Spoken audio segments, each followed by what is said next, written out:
Alright, welcome everyone to a casted game for Age of Empires 4, and today spawning in the south corner of the map, playing in blue, we've got Kiljardi playing as the English, and his opponent none other than Beastyqt in the north, playing in red as the Byzantines. Welcome everyone to Dry Arabia. A fascinating matchup, and fascinating players to battle it out. Both scouts actually going right past each other on Dry Arabia. The English are kind of going through a couple of changes recently. Of course, getting the free king from the Abbey of the Kings landmark is pretty powerful. It gets them the presence on the map pretty early and can cause a bit of a harassment. The Byzantines, though, they've been strong for quite some time, especially with the new recent buff of the 10% gather rate on the system. And right from level 1, it's such a strong boost to this economy. They really do with an extended... They do well, rather, with an extended feudal age. And it's something the English have to be careful of, because, of course, the English's main powerhouse kind of economy is mostly around farming. And that doesn't really come online until a little bit later on in the game. They kind of have to maybe venture out to the pocket economies, or at least if they don't, then early farms can be pretty helpful.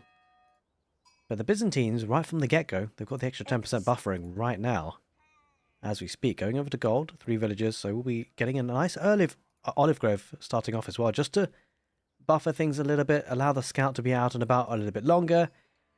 I do like this play. Oh, he's going to miss out on a sheep on the right side, unfortunately for him.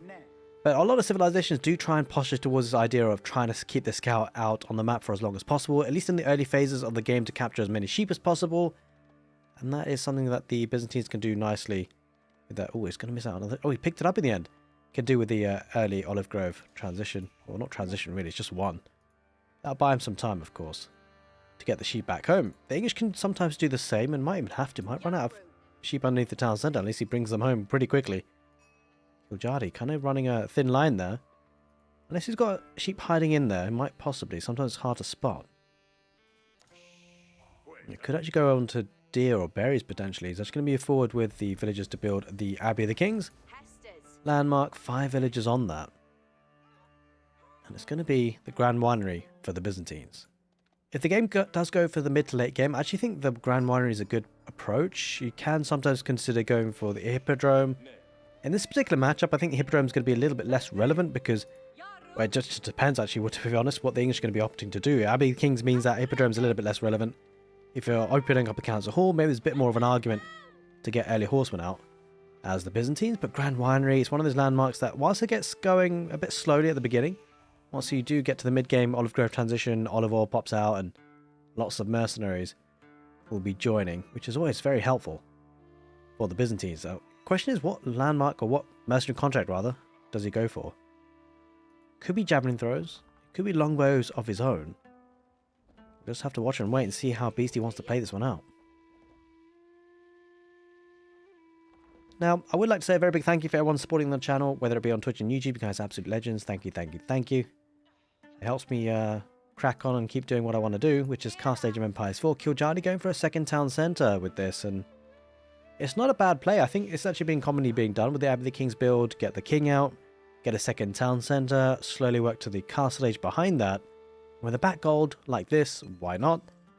There's actually been some really interesting build orders, which I might start to codify and kind of really knuckle down and min-max, where you can actually, as the English, rely on just one gold vein, go to the castle age, get a couple of knights out using the White Tower, and obviously having that second base expansion on the second town centre.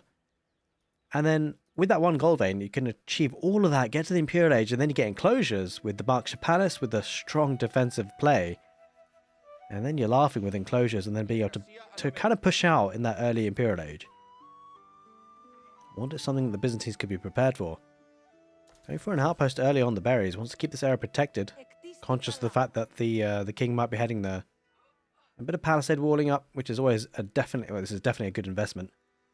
Minimal investment to keep the king away from this wood line. The trouble is the gold vein, pretty exposed, and he does move the villagers away, which suggests it's going to be a relatively extended feudal age. Of course, not really being on gold in the short term, not necessarily a big deal, but will be harming the chances of getting some upgrades. We want to secure the lands first, and then move out back to gold at some point. Speaking of which, the king He's trying to secure a villager kill if he can. Doesn't quite manage to get on top of any of the villagers on gold. They've been moved and saved for a rainy day for later to go out back to the gold when they're needed. Go around the back, and this is where the outpost actually comes into a good position for Beasty. Gives him a lot of protection, and also does have the potential to go for arrow slits. Almost. Four gold, 4 stone rather, away. And if he does place another foundation building, the thing about the Byzantines, they do actually get some stone that way by building just buildings. Akratoy does deploy, so going to have to be careful here, kiljardi, diving that too quickly. That's something that is just trying to poke and prod. Going to buy himself some time for that second town centre on the woodline around the back. Walling up to the TC will keep the gold safe from the entrance on the right side, but the gold is pretty exposed on the west side. Not that we're expecting the Byzantines to be super aggressive at this stage of the game, pretty early on, of course, and does push the villager away from building the barracks, which is not ideal. Limitane and javelin throwers, looks like it's going to be the army composition here for the Byzantines. It's a fearsome one. It's something that actually the English might struggle with.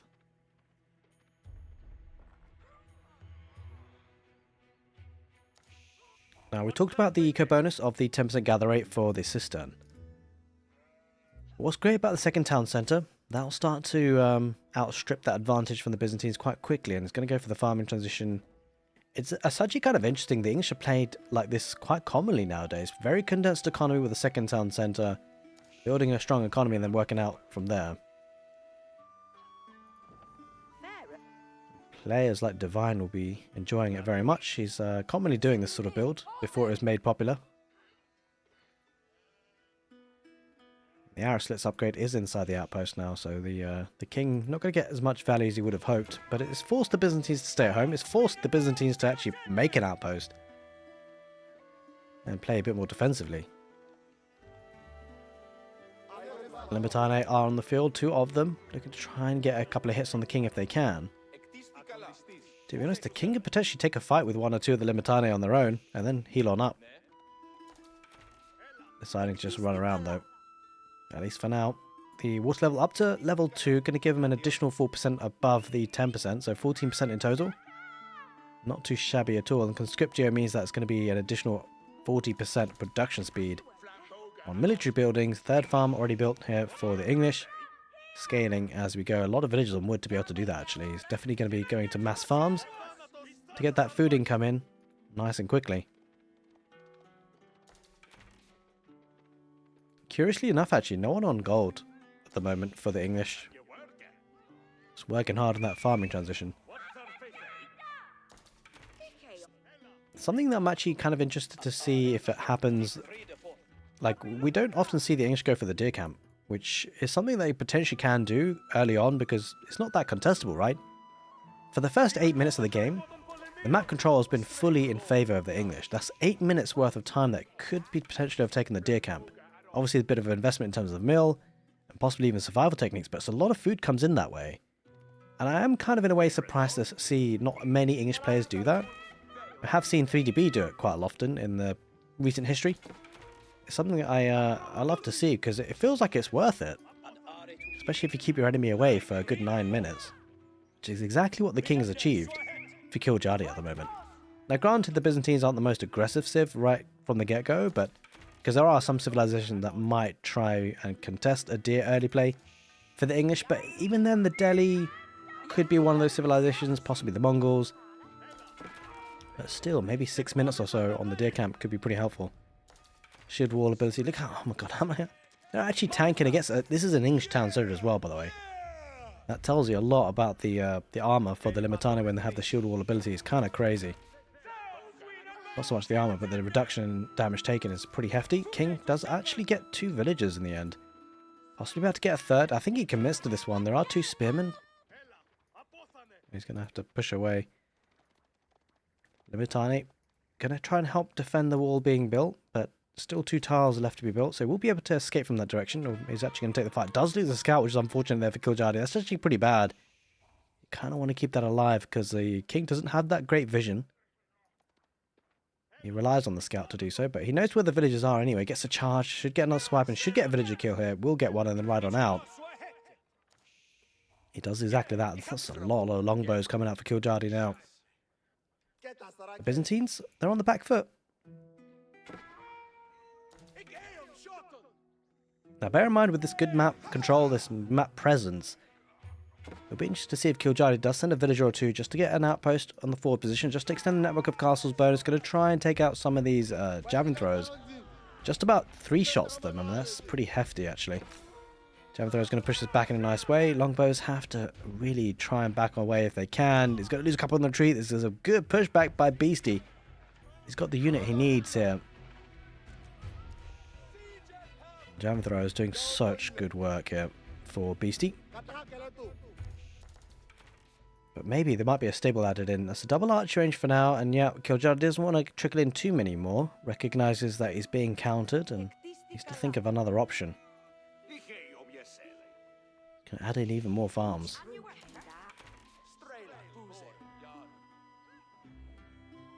Yeah, started to go onto gold, so slowly working his way up. The Byzantines, they're going to be pretty close to that second age, or third age I should say, in the form of the Castle Age.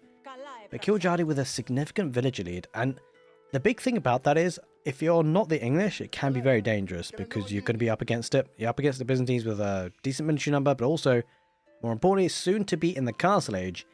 The heavily armoured units that can pack a punch, but the English can defend pretty well against it if they've got 2 town centres and even possibly a white tower shortly to follow. But they are going to be out-teched pretty heavily in the next 5 to 10 minutes. They're going to have to play catch-up in that regard, but bear in mind, the units that the Byzantines have, they can't necessarily... I mean, to be fair, actually, it's not a bad army. Javelin throwers and Limitana can dive the town centres and cause some havoc. And the great thing about the English, they can play this condensed economy. Another third patch of farms popping up soon. Kiljardi placing them as closely as possible to the town centres. For obvious reasons. And it will be the Golden Horn Tower, going up with 8 villagers on that. Let's take a look at the income per minute, because I don't think the English are going to be too far away from that Castle Age themselves. Just needs to idle production of villagers, or maybe just continues the villager production and just tries to get there as quickly as possible. Here comes a Cairo Siphon, the Byzantines trying to pack a punch and put some pressure on, understandably so. Because he knows that there's a second town centre, so always a bit of a concern to deal with that. Cairo Siphon going to start burning things down, focusing on the houses for now. Ultimately, I mean, Kiljardi won't mind that too much. Might have to replace them, but as long as he can hold on for now, adding in a couple of horsemen. Does have Iron Undermesh coming in soon, but not quite in just yet. Takes a bit of damage from the javelin throwers. Manages to survive with the horsemen. Longbow's trying to get as much value as it possibly can. Shield Wall actually doing a lot, but they're still getting peppered pretty heavily. I mean, the number of longbows it's got with Steeled Arrow. That definitely packs a punch, and with the lack of the Limitane now, it's a bit of a problem. Beasty being pushed back quite heavily. But he will be able to start producing some heavily armoured units. Now, what will it be? Will it be Varangian Guards? I'm not so sure about this play, by the way. Like, I think it's great for the next 10-15 minutes if he is going for Varangian Guards. It does have the barracks up. I mean, I don't know if he's actually committing to that just yet, actually. We haven't seen it being built. We'll have to get confirmation on that. But he is making another barracks, so it suggests that could be the case. Triple barracks. I think that is, yeah, it is going to be the Varangian Guard. And they're pretty heavy, hard-hitting units, but with the armoured clad upgrade for the English, they can hold on to their own. It could be a problem situation for the Byzantines going up against the English man-at-arms. Can extend the water level once again. Kiljardi, he's actually on the offensive, knowing that a lot of investment was made into that Castle Age. Speaking of which, I think his Castle Age of his own won't be too far away. And in this scenario, we would fully expect to see the White Tower offering a lot of protection. And the Byzantines, they're on the back foot. Despite being in the Castle Age, villagers being pushed away from gold, which is actually a really big deal, because it's one thing getting to the Castle Age, but you need the gold to be able to make it worthwhile. Because you need the premium units. Oh, the villager went out. Oh, that's a mistake. That's definitely a mistake. Oh, no, Beastie, going to lose a couple. A lot of them did garrison inside, but 9 villagers have been lost. And whilst there are Varangian Guards on the field, to be fair, they're a decent number. The Longbows might just try and kite, and I think he has to back away, Kiljardi. I think it makes a lot of sense to back away, actually. He's done damage, doesn't need to overcommit. Just needs to get to that Castle Age, get these upgraded to veterancy Longbowmen. And then that'll be absolutely fantastic to deal with the Varangian Guards. Or not. I mean, you could do better. Obviously, crossbows will be better, but these guys will hold their own. And yeah, look at that. 34 village. Okay, all right. He really wants that White Tower quick time. Understandably so, because You can see the Wingard guard's going to be heading that to the position very quickly. He's going to look to flood here, Beasty, and that's probably the right move.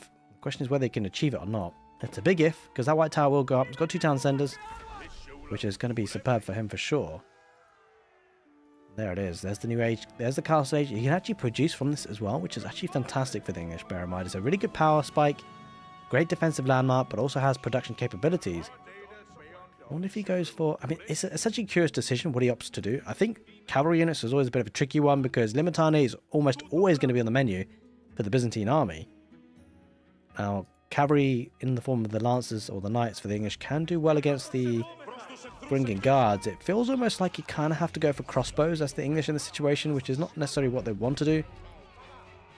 Longbows can assist, but you don't really want to go longbow crossbowman. You want to have some sort of meat shield unit too. And it could be the man-at-arms for the English. I think it makes a lot of sense to go man-at-arms crossbows. And the reason why I like that army composition for the English in this situation is because of the fact that the English economy is very much geared towards food and gold. Especially if he thinks about going to the Imperial Age with enclosures, just get more farms, gets you gold and food at the same time. It's a really powerful way to play as the English. There's a tier 3 king, diving in a little bit too deep there, I think. Managed to get out of it though. 18% on the gather rate, but more importantly, matching it is the 60% production speed. It's something that I actually really like about the Byzantines, the fact that both the economy bonus and also the military production bonus goes hand in hand together. It makes it a really smooth bonus for them. Speaking of smooth, Beastyqt just smoothly walking in on the right side, plenty of army units. The veteran longbowman will have something to say about that. Now the question is, will he be able to take out the second town center? I don't think he quite has enough. Doesn't really have the siege engines to really pack a punch with this. Cavalry going to dive on in the javelin throws as much as they possibly can. Beastyqt going to focus fire on the longbows with the javelin throws as much as he can. Bringing guards acting as a great meat shield on the front line. The numbers are starting to thin out here for Beastyqt, and this is a tricky situation, especially with the cavalry involved.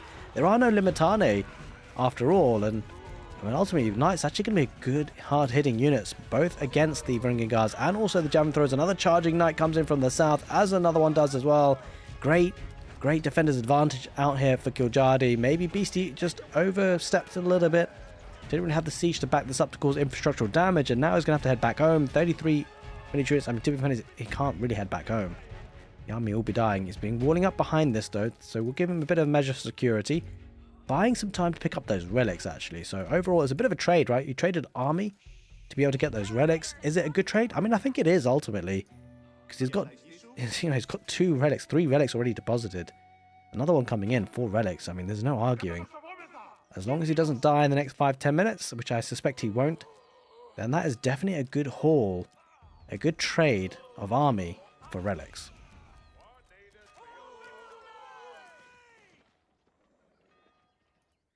Alright, well, the bleeding has stopped. Kiljardi has stabilized, which is exactly what he needed to do as the first step in the road ahead. Look how many farms he's getting, though.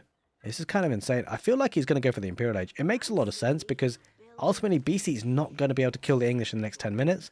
There's just no way that's happening. Not after losing that army, and despite having, he does have 4 relics, which is fantastic. That only comes relevant if the game goes super late. I think in the next 10-15 minutes, the English actually have a really strong window. Go for the Imperial Age, go for the Berkshire Palace. There's no way you're going to be defeated in that time. And in that time, you've had 2 town centers this whole time. The economy is looking very strong.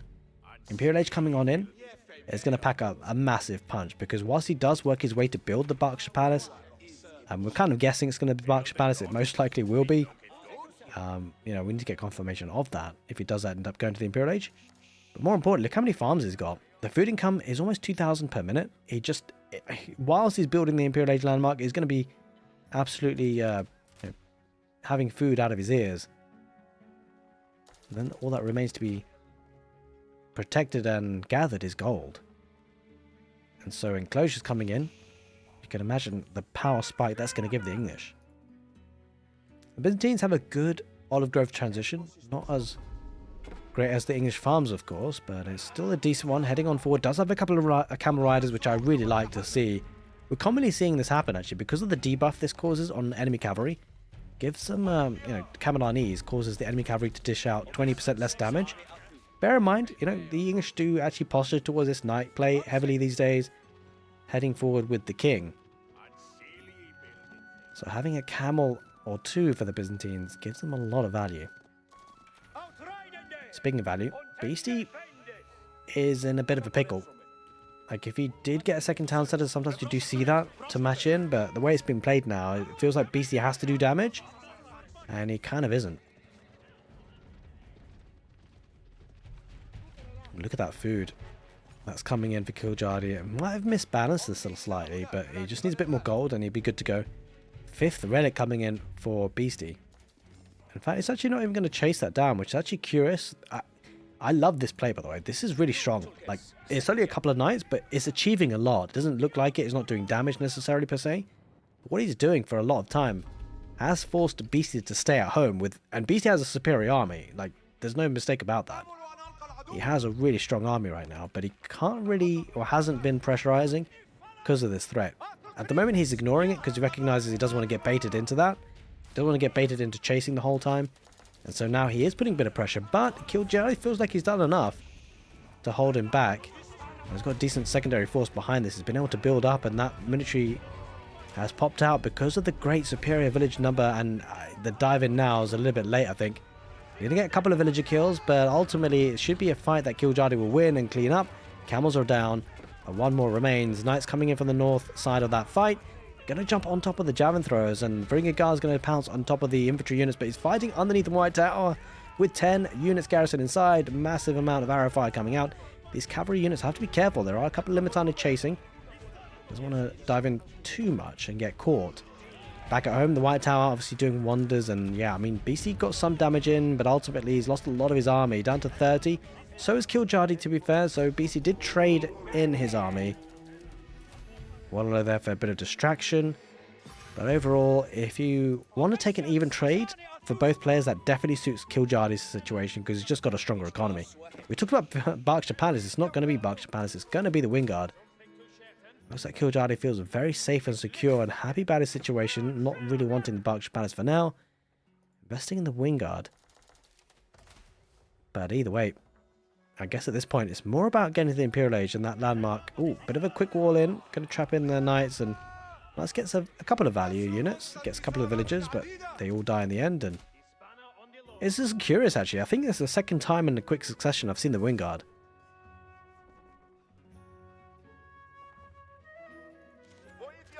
The Byzantine Palace kind of falling out of favour a little bit. I guess at this stage of the game, kiljardi doesn't have any sort of plans to be defensive. Ultimately, they've been playing defensive pretty much throughout the game, although they have had units on the field pressurizing, but nothing too major.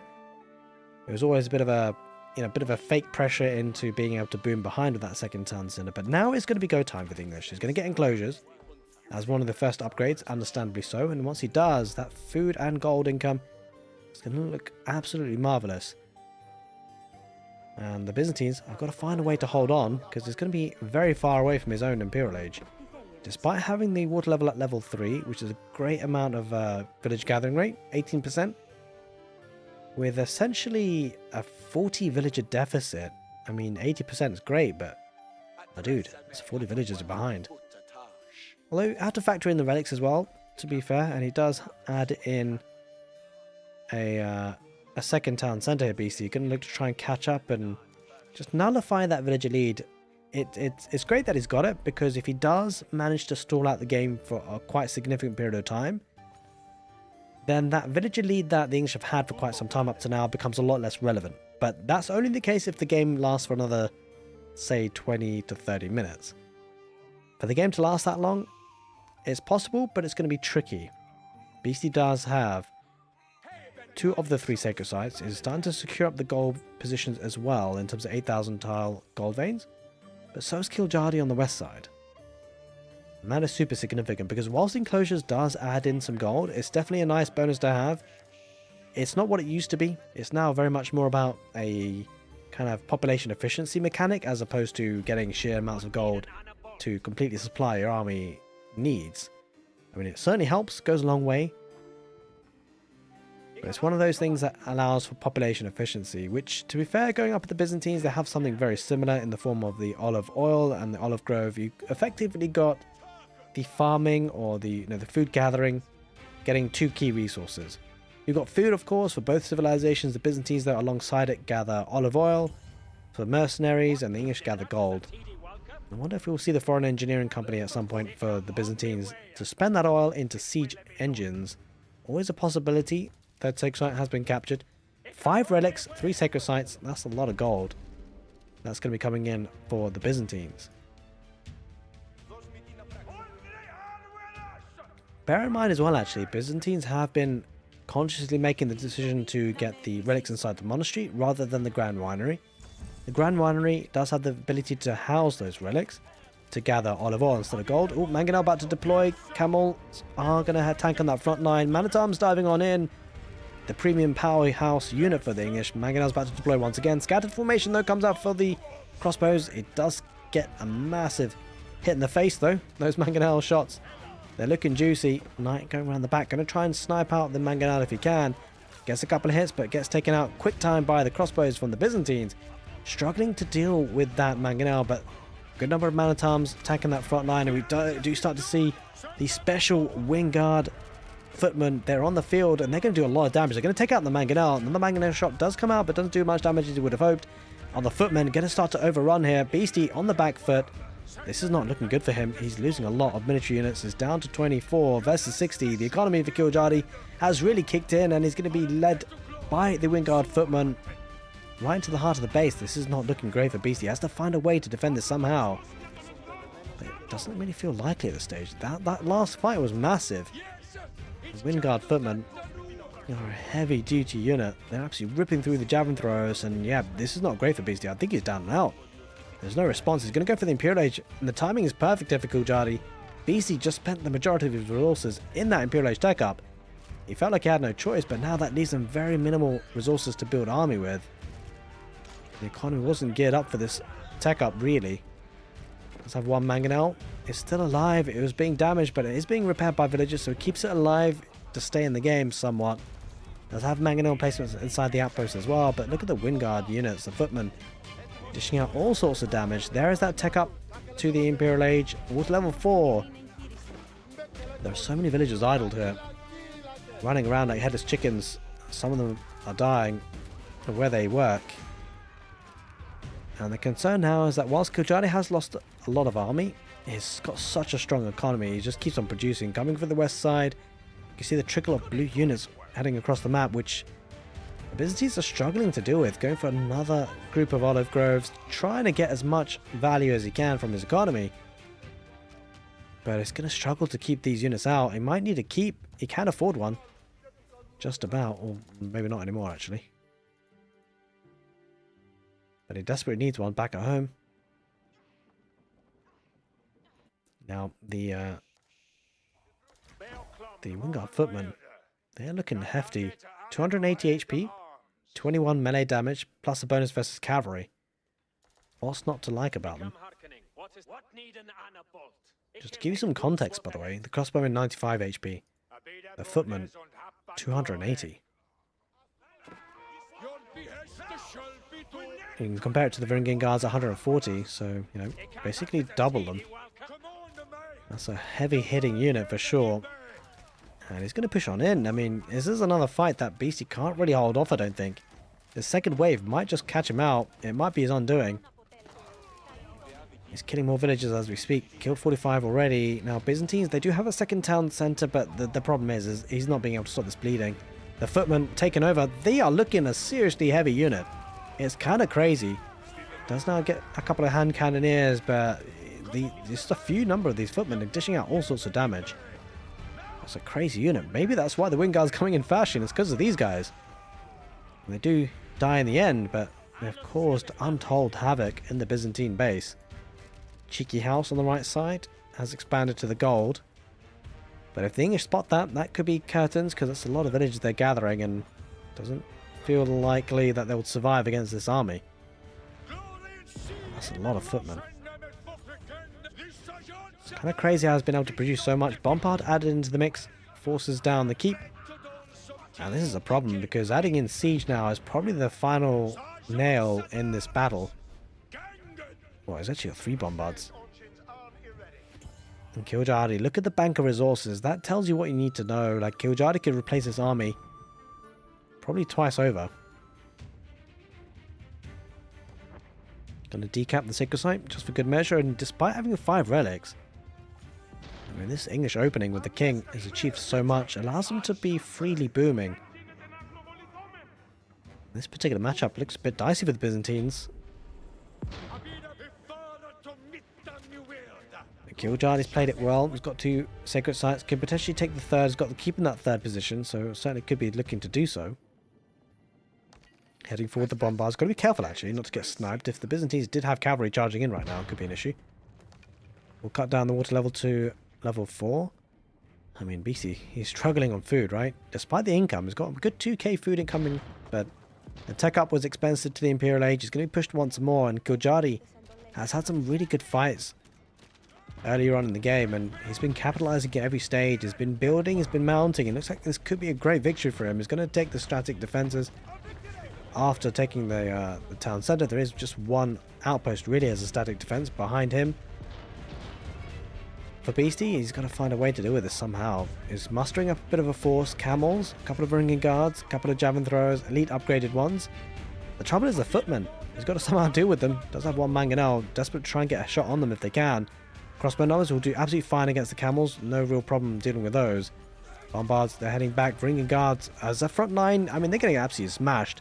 The footmen perfectly able to tank against them. Crossbows behind them, doing untold damage. Just leaves the javelin throwers, which is an interesting unit to have in this scenario, really. He doesn't really need them. There aren't any longbows anymore. And he's held that pushback, and unfortunately that leaves 3 bombards behind just to continue the onslaught and damage coming out of this. No sign of any counterattack, understandably. Doesn't have the units to spare on any such an endeavour. Byzantines starting to lose their infrastructure. Production units being lost is a thing. Oh, might have actually overextended with the bombards a little bit. Oh, it's actually javelin throwers. Bringing guards a bit further behind them. Bringing guards tanking against the footmen, but the footmen, I think the footmen in their own might just win this fight. It does have enough crossbows behind as well. Mangonel placement inside the outpost. It might not be enough. Bombards going to take that outpost in a blink of an eye though. A couple of hand cannoneers for the Byzantines, but the footmen, look at them. They're stealing the show. Today is all about the Wingard footmen. Something might have to be done about these units because they are looking a little bit bonkers. I'm glad I got a chance to cast this one. But yeah, production building is going down now. It's going to make it very difficult for the Byzantines to reinforce. And there it is, ladies and gentlemen. Beastie taps out the Wingard footman, stealing the show on Dry Arabia for the English. Hey, who needs the Berkshire Palace when you got the Wingard? Hope you guys enjoyed this casted game. And if you did on YouTube, make sure you give the video a thumbs up. Take care and see you next time.